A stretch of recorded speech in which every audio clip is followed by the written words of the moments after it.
კონსერვატორ აქტივისტს ჩარლი კირკს ესროლეს. კირკს ტყვია კისერში მოარტყეს. პრეზიდენტმა ტრამპმა სოცქსელში დაწერა. ლეგენდარული ჩარლი კირკი მკვდარია. კვლელმა სახურავიდან გაისროლა, რაც სათვალთვალო კამერებმა გადაიღო. შემდეგ შენობიდან ჩამოხტა და გაიქცა, თუმცა მეორე დღესვე დააკავეს.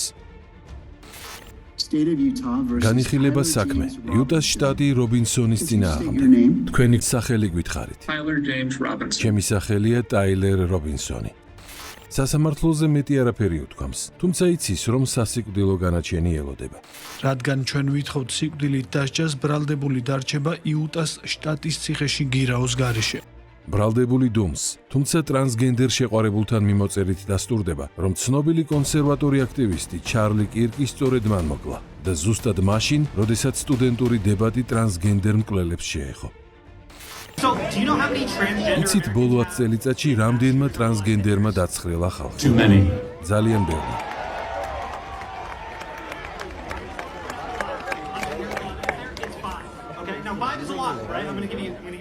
და მთლიანობაში ხალხში სროლის რამდენი შემთხვევა იყო იმავე პერიოდში? ჯგუფური თუ ინდივიდუალური?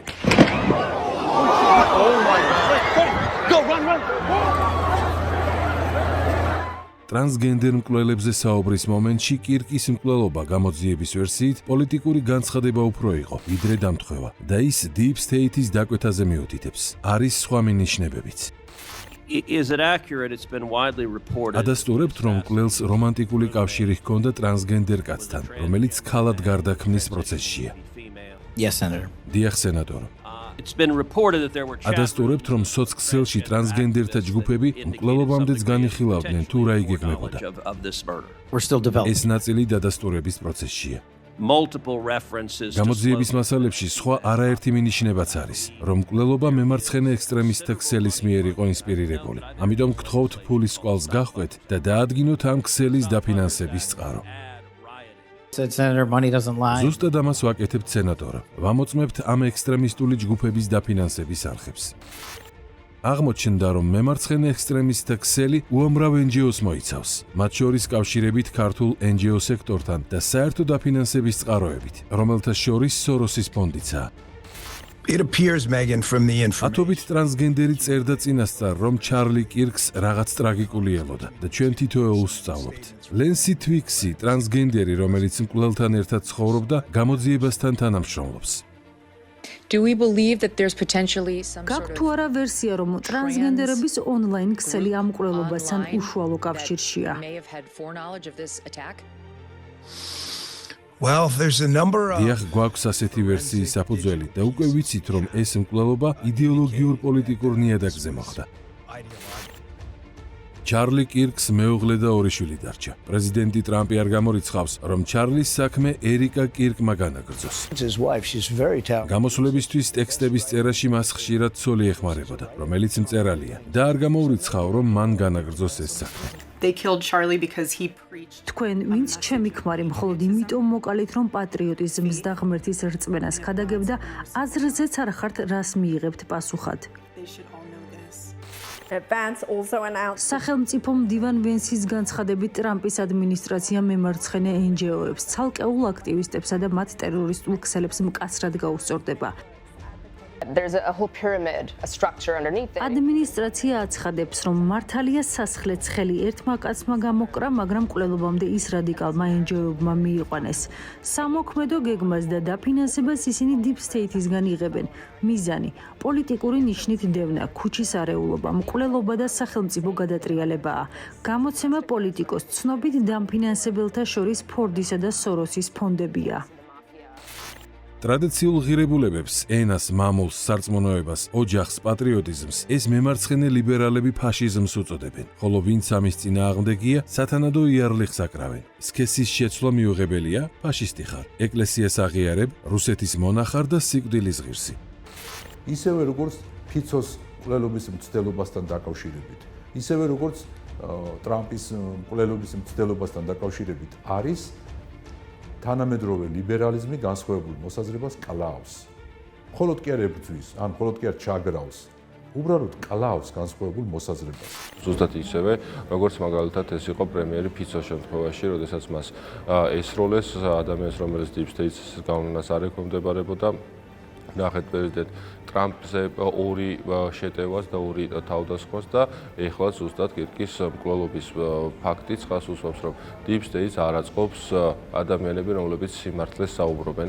სიმართლეს წინააღმდეგ ბრძოლა კი მათ წარმოუდგენიათ მხოლოდ და მხოლოდ ადამიანის მოგვდინებით. ამის გასამართლებლად კი ადამიანებსა თუ პარტიებს, რომლებიც ხალხს საღიაზრისკენ მოუწოდებენ, ფაშისტის დამღას ასვამენ. ამერიკული მეინსტრიმ მედია ამაში აქტიურად არის ჩაბმული და ტერმინსაც მიზანმიმართულად ამკვიდრებს.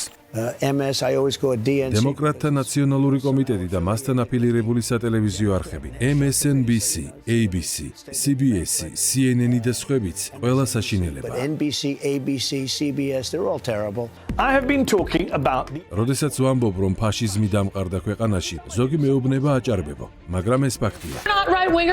მემარჯვენეები ვითომ შენს უფლებებს იცავენ, არადა ყველა ფაშისტია და სიტყვის თავისუფლებას ბოროტად იყენებს. რესპუბლიკური პარტია დღეს შიშზე, სიყალბესა და ფაშიზმზე დგას. ის, რაც მემარჯვენე მთავრობის პირობებში ხდება, სრული ფაშიზმია. ფაშისტები გვყავს სათავეში. ფაშიზმისკენ მივექანებით და თუ არ დავიბრუნეთ ხელისუფლება, სწორედ იქ აღმოჩნდებით. ეს ნეოფაშიზმია, იმ რეჟიმის აღდგენა, რომელიც 1945-ში დავამარცხეთ გერმანიაში. ვისაც დღევანდელი ხელისუფლების სახით ფაშიზმი მოგწონთ, თქვენ ყველა დემოკრატიის მტრები ხართ. ეს არის ის სოციუმი, სადაც ჯერ კიდევ რამდენიმე ათეული წლის წინ თითქოს და ნორმალურ ადამიანებს უწევთ ერთმანეთისთვის მტკიცება იმისი, რომ კაცი კაცია, ქალი ქალია, რომ დედას დედა უნდა დაუძახო, მამას მამა უნდა დაუძახო. ჩარლზ კირკის ეს მკვლელობა არის კიდევ ერთი ნათელი გამოხატულება იმისა, რომ ლიბერალური ფაშიზმი უკვე ძალიან ხისტი და პირდაპირი შეტევით ბრძოლას იწყებს კონსერვატიულ და ადამიანების წინააღმდეგ ბრძოლას. და კონსერვატორთა არმიაც ტრამპის ხელმძღვანელობით ამ ბრძოლაში ებმება. ლიბერალურ ფაშიზმსა და Deep State-თან ომს ის არჩევნებზეც დაპირდა ამერიკას. თუმცა აქამდე ნახევარ ნაბიჯებს დგამდა. ჩვენ მოვსპობთ მემარცხენეთა ტერორისტულ ქსელს, რომელიც ქუჩის ძალადობრივ აქციებს აწყობს. აბულინგებს ადამიანებს, აქვეყნებს მათ მისამართებს, რითაც აგრესიის სამიზნედ აქცევს. ეს არის საშინაო ტერორიზმის ქსელი და მის გასანადგურებლად ყველა რესურსს გამოვიყენებთ. ამ განცხადების პასუხად მემარცხენეებმა სტივენ მილერიც ოჯახთან ერთად აგრესიის სამიზნედ აქციეს. ჩანს ომზე არც მეორე მხარე იხევს უკან. პრეზიდენტმა ტრამპმა განაცხადა, რომ ჩარლი კირკის მკვლელობა მემარცხენე რადიკალების მიერ შექმნილმა გარემომ გამოიწვია და ამ ორგანიზაციების წინააღმდეგ ლაშქრობას იწყებს. ქეთიმ ჩარლის მიმდევრები შეკრიბა და ახლო მდებარე უნივერსიტეტში სტუდენტებთან ტრადიციულ ღირებულებებზე სცადა საუბარი. თუმცა პასუხად მორიგი აგრესია მიიღო. რა გაცილებს, ჩარლი კირკი ჩემი მეგობარი იყო და მის მკვლელობაზე ვსაუბრობ, შენ კი იცინი, ჩემ მკვდარ მეგობარს დასინი? გავიგონე, ვიღაცამ თქვა ჩარლის ბავშვებიც დასახოციაო და ამაზეც იცინით. ეს ისტორია აჩვენებს, რომ პრობლემის სათავე უნივერსიტეტებშია, სადაც წლებია ლიბერალურ ფაშიზმს ამკვიდრებენ. ნიშანდობლივია, რომ ჩარლის მკვლელი კონსერვატორთა ოჯახიდანაა. თუმცა როგორც კი უნივერსიტეტში მოხვდა, მემარცხენე რადიკალი და LGBT გახდა. ტრანსგენდერი საყვარელი გაიჩინა და მკვლელად იქცა. უნივერსიტეტები შხამის ფაბრიკებად არის ქცეული. მეორე საკითხია, რა დგას ამ ლიბერალური დოქტრინის მიღმა. რატომ აფინანსებს Deep State LGBT პროპაგანდისა და ტრანსგენდერიზმის გავრცელებას, საზღვრების მოშლას თუ პატრიოტიზმის დათრგუნვას. ეთნოსების იდენტობა, სუვერენიტეტი, ეთნიკური და კონფესიალური მრავალფეროვნება წარმოადგენს სერიოზულ საფრთხეს იმისა, რომ მათ ამ პირობებში ძალიან უჭირთ ტრადიციულ საზოგადოებაში მიაღწიონ მოსახლეობის გენ მოდიფიცირებას, რომ გამოიყვანოთ ეგრეთ წოდებული ახალი ადამიანი, ახალი საზოგადოებრივი, ასე ვთქვათ, ტიპაჟი, რომლისთვისაც უცხო იქნებოდა რელიგიური ფასეულობები, ეროვნული ღირებულებები, ტრადიციული ღირებულებები და ესეთი ადამიანები ყოველთვის რაღაცნაირად ერთგვარად ჩამორჩენილებად და რეტროგრადებად წარმოედგინათ და უღმერთობა, უეროვნულობა, მათ შორის უსქესობაც კი წარმოეჩინათ ერთგვარი თავისუფლების და პროგრესის მაგალითად. ვინმეს ეგონება, რომ იგივე Deep State ადარდებს LGBT თემის წარმომადგენლების უფლებები. არა, არც ეს ხალხი არ ადარდებთ. მათ ადარდებთ ის, რომ ეს ხალხი გამოიყენონ მექანიზმად იმისათვის, რომ თავიანთი სურვილი შეასრულონ. მიიღონ ძალადობრივი აქციები, სადაც არ სურთ ხელისუფლება შეცვალონ უკანონოდ. ამერიკის გარეთ, მათ შორის საქართველოში, ამას USAID და სხვა მსხვილი ფონდები აფინანსებდნენ, რაც ტრამპმა დიდწილად უკვე აღკვეთა. თუმცა ფულის არხმა ბრიუსელში გადაინაცვლა და ამერიკაშიც არაფერი შეხებია. თანაც რაც 10 წლეულების განმავლობაში ამ დაფინანსებით აშენდა, ძნელი დასანგრევია. მე პირადად ვესაუბრები ახალგაზრდებს უნივერსიტეტებში, საჯარო შეხვედრებზე, ჩემს რადიო შოუში, პოდკასტებში. მათი აზროვნება გადაგვარებულია, განსაკუთრებით ბაიდენის ერეტიკული რეჟიმის პირობებში. ახალგაზრდები დაარწმუნეს, რომ ბედნიერება მორალისგან, რელიგიისგან, ოჯახისგან თავისუფლებაა, რომ არ არის საჭირო ქორწინება, სახლი ან ბავშვები. ამერიკული ოცნება მათი გონებიდან სრულად ამოძირკვეს. ლიბერალები მას ფაშისტობას აბრალებდნენ, მაშინ როცა ისეთ ფუნდამენტურ თეზისებს ამბობდა, როგორიცაა, რომ ადამიანი კაცად და ქალად შეიქმნა და ამის შეცვლა შეუძლებელია. თუმცა ლიბერალურმა ფაშიზმმა ხალხს ტვინი აშკარად გადაუბრუნა. რა სჯობს იყოს უფასო, სწავლა თუ აბორტი? აბორტი, რა თქმა უნდა. რა ასაკში შეუძლია ბავშვს გადაწყვიტოს ტრანსექსუალი უნდა იყოს თუ არა? ჩემმა შვილმა ეს წელიწადნახევრის ასაკში გადაწყვიტა, ანუ ლაპარაკი დაიწყო თუ არა გვითხრა, რომ ტრანსგენდერი უნდა ყოფილიყო. რა არის ქალი? რა მნიშვნელობა აქვს? მე შემიძლია ვიყო ქალი? დიახ. რა გასაკვირია, იმავე ხომ ამერიკის მთავრობა წლობით უნერგავდა ხალხს. ბაიდენი ასობით მილიონით აფინანსებდა სქესის შეცვლის საყოველთაო პროგრამას, რომელიც ბავშვებს 8 წლის ასაკიდან მოიცავდა. ტრანსგენდერებს, როგორც გამოჩენილ ადამიანებს, თეთრ სახლში მასპინძლობდა და ყველაფერზე კვერს უკრავდა. Mr. President, this is my ბატონო პრეზიდენტო, უკვე 221 დღეა, რაც ჩემი ქალად გარდაქმნის პროცესს TikTok-ზე ვაქვეყნებ. publicly transitioning. და ღმერთს უყვარ ხარ ამისთვის. მადლობა, როგორ ფიქრობ, შტატს უნდა ჰქონდეს უფლება, რომ ბავშვებს სქესის შეცვლა აუკრძალოს? ფიქრობ, ამის უფლება არავის აქვს. ისევე როგორც არ აქვთ უფლება ტრანსსექსუალ კაცებს ქალის ტუალეტით სარგებლობა აუკრძალონ. სინამდვილეში ბაიდენის სულაც არ იყო მომხრე, რომ ყველა ამერიკელი ტრანსგენდერი გამხდარიყო. უბრალოდ ის მემარცხენე რადიკალებს ყავდათ ტყვეობაში და იმას აკეთებინებდნენ, რაც უნდოდათ. თეთრი სახლი მათ მთლიანად ჰქონდათ დაპყრობილი და მე რომ არ მომეგო არჩევნები, ჩვენი ქვეყნის საქმე წასული იყო. თუმცა ლიბერალური ფაშიზმის ფესვები ამერიკაშიც და სხვაგანაც იმდენად შორს არის წასული, რომ ამოძირკვა არც თუ ადვილია. ჩვენ წლობით გვარწმუნებდნენ, რომ სქესის შეცვლა უსაფრთხოა, მაგრამ რეალობა სრულიად საპირისპიროა. აღარ არის დრო ტრანსგენდერიზმის პროპაგანდა აიკრძალოს სკოლებში. დიახ, კიდევ უამრავი შემთხვევაა, როცა სქესი შეიცვალეს. შემდეგ კი მიხვდნენ, რომ შეცდნენ და დეპრესიაში ვარდებიან. საკმარისი იყო პაციენტს ეთქვა, რომ სქესის შეცვლა უნდოდა და მაშინვე ოპერაციას უკეთებდნენ. ყველაფერს სახელმწიფო აფინანსებდა და კლინიკებსაც ეს აწყობდათ. ტრანსგენდერიზმმა მასობრივი ხასიათი მიიღო.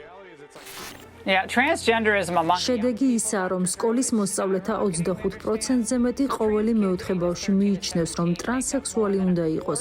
შედეგია ისიც, რომ დეპრესირებული ტრანსგენდერები შემდეგ თავიანთ ყოფილ სკოლებში მასობრივ ხოცვას აწყობენ. 28 წლის ოდრი ჰეილი, რომელიც ადრე ამ სკოლაში სწავლობდა და გოგო იყო. ახლა კი ტრანსვესტიტიკაცია. გადმოდის მანქანიდან და სკოლის კარებს ცეცხლს უხსნის. შემდეგ ფეხით ამტვრევს შუშას და შედის შენობაში. ის ორი ავტომატით და ერთი პისტოლეტით არის შეიარაღებული. საკლასო ოთახებში მიყოლებით შედის, ეძებს ბავშვებს რომ დახოცოს.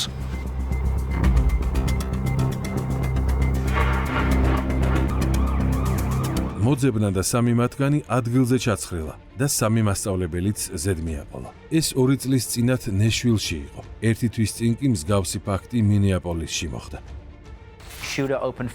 23 წლის ტრანსგენდერმა კაცმა ცეცხლი მინეაპოლისში კათოლიკურ ეკლესიის სკოლას გაუხსნა. 2 ბავშვი ადგილზე მოკლა, 17 კი დაჭრა. მათ შორის 2-ის მდგომარეობა ძალიან მძიმეა. ეს არის ბავშვების მკვლელი რობინ ვესტმენი, რომელსაც ადრე რობერტი ერქვა. რეესტრის საბუთებში წერია, რომ აპლიკანტი თავს ქალად მიიჩნევს და ამიტომ ქალის სახელი უნდა. ეს კი სამიზნეა ქრისტეს გამოსახულებით. რობინი მას სროლაში სავარჯიშოდ იყენებდა, ხოლო იარაღზე ეწერა მოკალი დონალდ ტრამპი. ამ და სხვა უამრავ მსგავს ფაქტზე საუბრობდა ჩარლი კირკი, როდესაც ტრანსგენდერთა შეთქმულებას ემსხვერპლა. თუმცა ყველაზე ხშირად სტუდენტები მაინც აბორტზე ეკითხებოდნენ.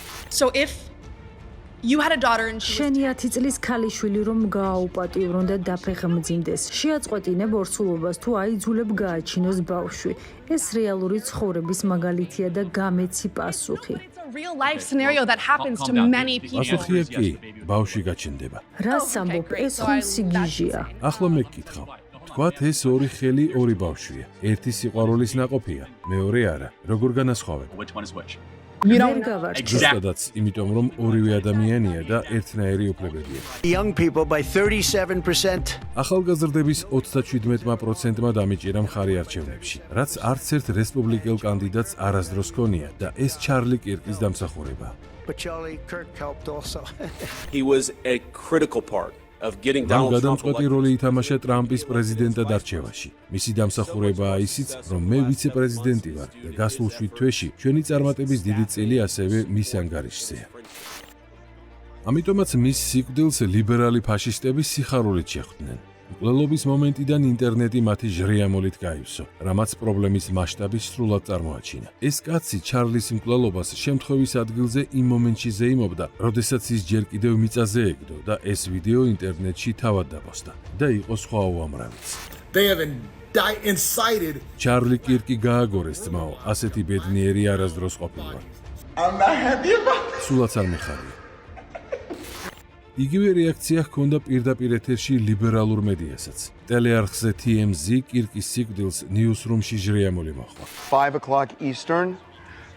Janet, go. The announcement is made. გაცილებით მსხვილ არხზე MSNBC კი წამყვანმა მეთიუ დაუდიმ განაცხადა, რაც დაიმსახურა ჩარლი კირკმა, ის მიიღო. საძულველ ფიქრებს სიძულვილის ლექსიკა მოჰყვება ხოლმე, რაც პასუხად სიძულვილით გამსჭვალულ ქმედებას იწვევს. და ეს ჯაჭვი მან შექმნა, ასე რომ საშინელებებს თუ იტყვი, მერე არ უნდა მოელოდე, რომ ეს უპასუხოდ დარჩება. ანუ მისივე ბრალი იყო, რაც დაემართაო. ეს ნარატივი ლიბერალებმა შემდეგ სოციმედიაში გადაიტანეს და ორკესტრირებულად ეცადნენ მის გავრცელებას.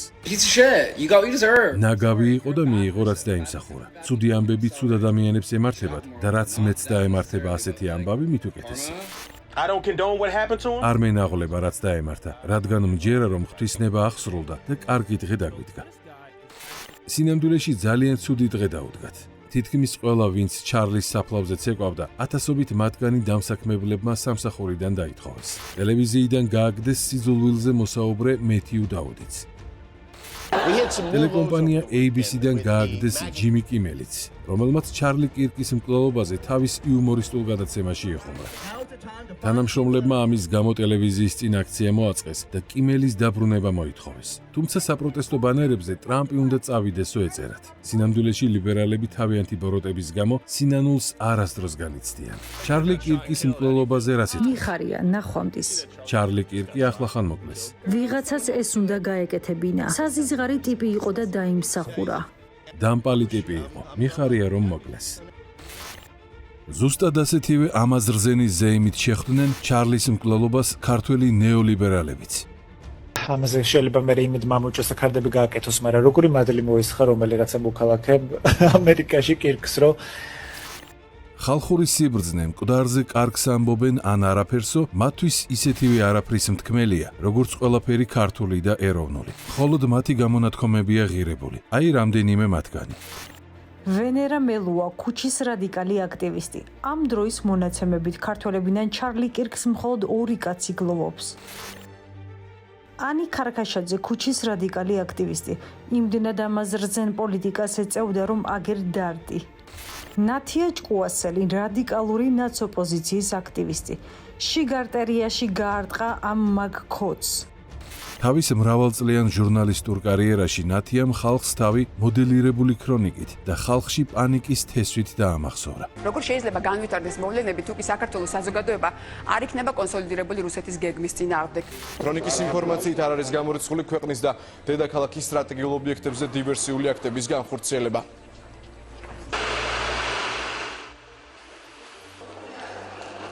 სიცრუითა და შიშით მანიპულირება დღესაც ნაცოპოზიციის იარაღია. ამიტომაც ჩარლი კირკის სიმართლე მათთვის საფრთხე, მკვლელობა კი შვება აღმოჩნდა.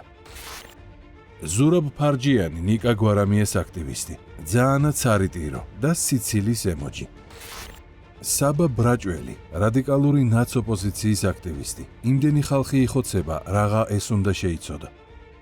სოროსის ფონდის თანამშრომელი საბა ბრაჭველი, რომელიც გამოდიოდა სხვადასხვა რუსულ კანონს უწოდებდა გამჭრელობის კანონს, ერთ-ერთი აგრესიული, ასე ვთქვათ, მატყუარა იყო, როდესაც ეს კანონი განიხილებოდა და ისიც იცინოდა ამ კაცის, ახალგაზრდა კაცის მკვლელობასთან დაკავშირებით. თუმცა სიცილი მაშინვე შეწყვიტეს, რაც ჩარლის მკვლელობით ბედნიერი უცხოელებისთვის ამერიკამ ვიზის გაცემა აკრძალა. მიზეზად ტრამპმა მათი ჭკუა სუსტობა დაასახელა. დაიწყეთ უკვე ვიზების გაუქმება უცხოელებისთვის, ვინც ჩარლი კირკის მკვლელობას სიხარულით შეხვდა. ჯერ არა, ყველა მათგანის ვინაობაა ჯერ დასადგენი. მათი საქციელი მიუღებელია, აშკარად ავადმყოფები და ჭკუასუსტები არიან. უცხოელებს, ვინც ჩარლი კირკის მკვლელობას სიხარულით შეხვდნენ, ამერიკაში არ დაუშვებთ. არც ტურისტის და არც ნებისმიერი სხვა სტატუსით. ჩვენ ისინი არ გჭირდებიან. სწორედ ამიტომ იყო, რომ ამ პირებმა პირთა გარკვეულმა ნაწილმა თავის დაწერილი პოსტები შემდეგ წაშალა საერთოდ. შესაბამისად ადამიანებისთვის მორალი კი არ არის მთავარი, არამედ მთავარი არის თუ რა ბენეფიტს მიიღებენ თუ არ მიიღებენ და ბენეფიტის დაკარგვის შიშით შეუძლიათ, რომ შემდეგ თავიანთივე ნათქვამი, თავიანთივე გაჟღერებული პოზიცია უარყოფენ. თუმცა სკრინები არსად არ იწვის და საჭიროების შემთხვევაში და ამის სურვილის შემთხვევაში ამერიკის შეერთებული შტატების საკონსულოს შეუძლია მონიტორინგი გაუკეთოს და ყველა იმ ძალის წარმომადგენელს შეუწყვიტოს სურვილის დონეზეც კი ამერიკის შეერთებულ შტატებში ჩასვლის უფლება. და ასევე შეუძლიათ ქართველ დამსაქმებლებს დაითხოვონ ისინი სამსახურიდან, ისევე როგორც ამერიკაში ათასობით კომპანიამ კორპორაციული პასუხისმგებლობისა და წესიერების ფარგლებში გააკეთა. ყველა, ვინც ჩარლი კირკის მკვლელობას ზეიმობს, მათ შესახებ მათ დამსაქმებელს უნდა ეცნობას და დაითხოვონ სამსახურიდან. რადგან ჩვენ ვერ ვანდობთ ჩვენს შვილებს, ვერ ვანდობთ ჩვენს ჯანმრთელობას. ისინი უნდა იყვნენ იზოლირებულნი საზოგადოებისგან. რადგან ლოიალური დამოკიდებულების პასუხად ლიბერალი ფაშისტები აკეთებენ ზუსტად იმას, რაც ამერიკამ ლოს-ანჯელესის ქუჩებში, საქართველომ კი რუსთაველზე იხილა. მათი მშვიდობიანი პროტესტი ორივეგან ერთნაირად აგრესიულია. ეს აღარ არის შემთხვევითობა, ეს არის ტენდენცია, ეს არის სწორედ აი ამ დაპირისპირების, რადიკალიზმის, მიუღებლობის, ზიზღის, აუტანლობის, რასაც ჩვენ მაგალითად ხშირად უყურებთ ხოლმე ჩვენი ქალაქის ცენტრალურ გამზირზე, როდესაც ეს ამ-ტიპის ეგრეთ წოდებული ოპოზიცია იკრიბება ხოლმე, ანალოგიური სურათი გვაქვს ჩვენ ევროპის თითქმის ყველა ქვეყანაში და მათ შორის ამერიკის შეერთებულ შტატებში. განსხვავება ისაა, რომ ანტიფას და სხვა შენიღბულ ფაშისტურ ორგანიზაციებს ამერიკაში ხურავენ, საქართველოში კი ბრიუსელიდან ფინანსდებიან და მთავრობაც ლოიალურად ეპყრობა.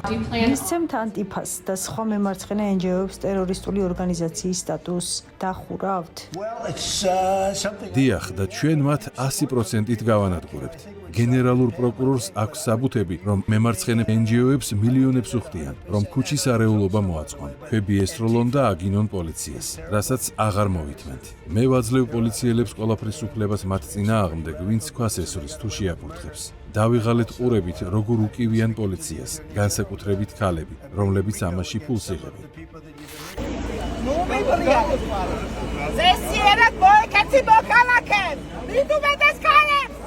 იგივე ხდება საქართველოშიც. არანაირი პოლიტიკური სლოგანი ან მოთხოვნა. პირდაპირ გინებასა და პროვოკაციაზე გადადიან.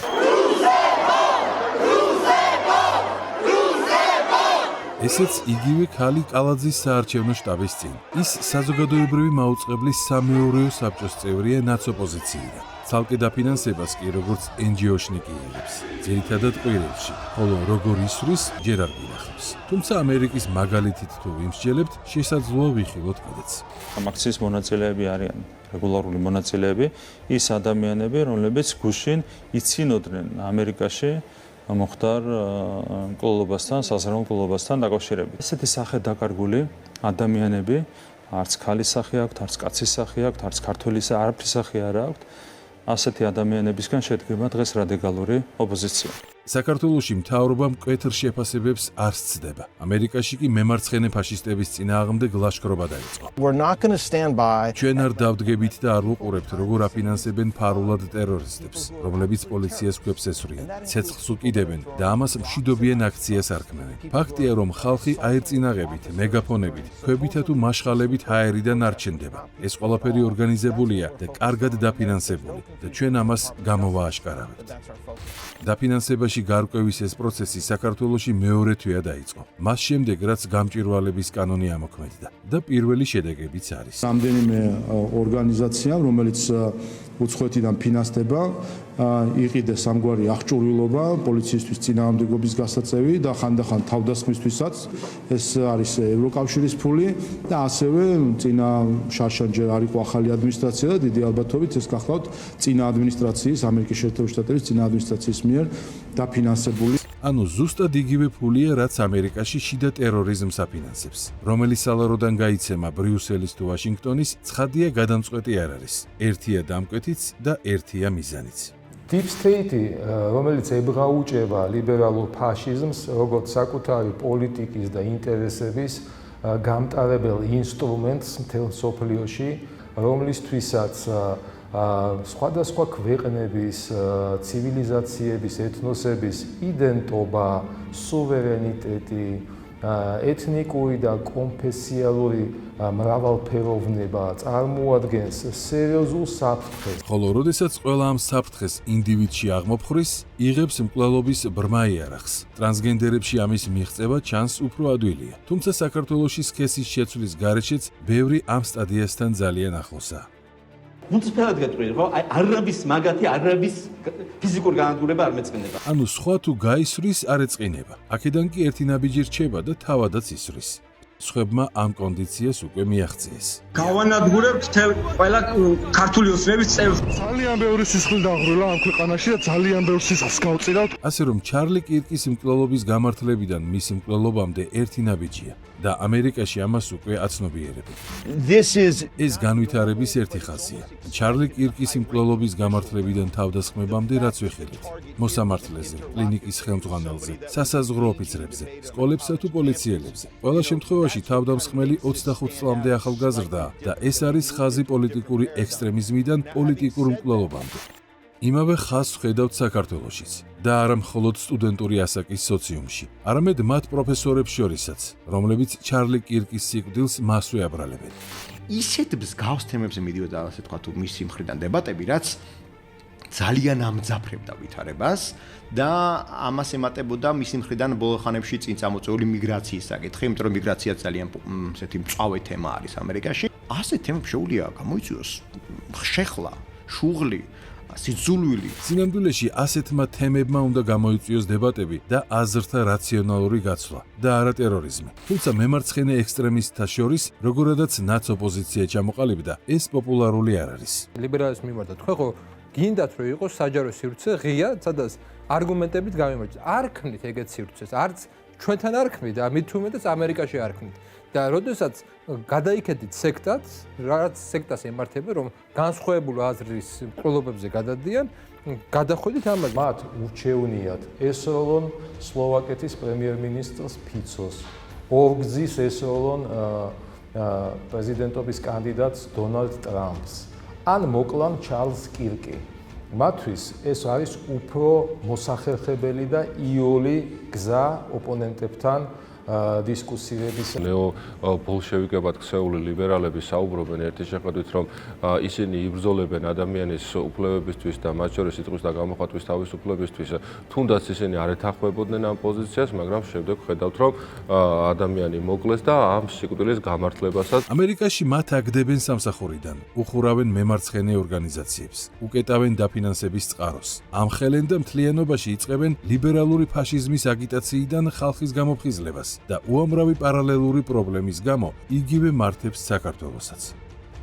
რასაც ამერიკა ამბობს და აკეთებს ტრამპის ხელმძღვანელობით, თავისთავად ჩვენ ამას ვეთანხმებით, მაგრამ იგივეს რომ ჩვენ ვაკეთებთ და იგივე პოლიტიკას ვაწარმოებთ და მაგალითად ტრამპის ადმინისტრაციისგან ამასთან დაკავშირებით არ გვაქვს განცხადება, ეს თავისთავად არის პრობლემა, იმიტომ რომ კიდევ ერთხელ ვიმეორებ, რეალურად ჩვენი საქართველოს სახელმწიფო და საზოგადოება ერთ-ერთში მიყვება ზუსტად იმ პოლიტიკას, რაც აქვს ამ შემთხვევაში ღირებულებებთან დაკავშირებით, ტრადიციასთან დაკავშირებით, რწმენასთან და პარტნიორობასთან და მშვიდობასთან დაკავშირებით დღევანდელ ადმინისტრაციას ამერიკაში.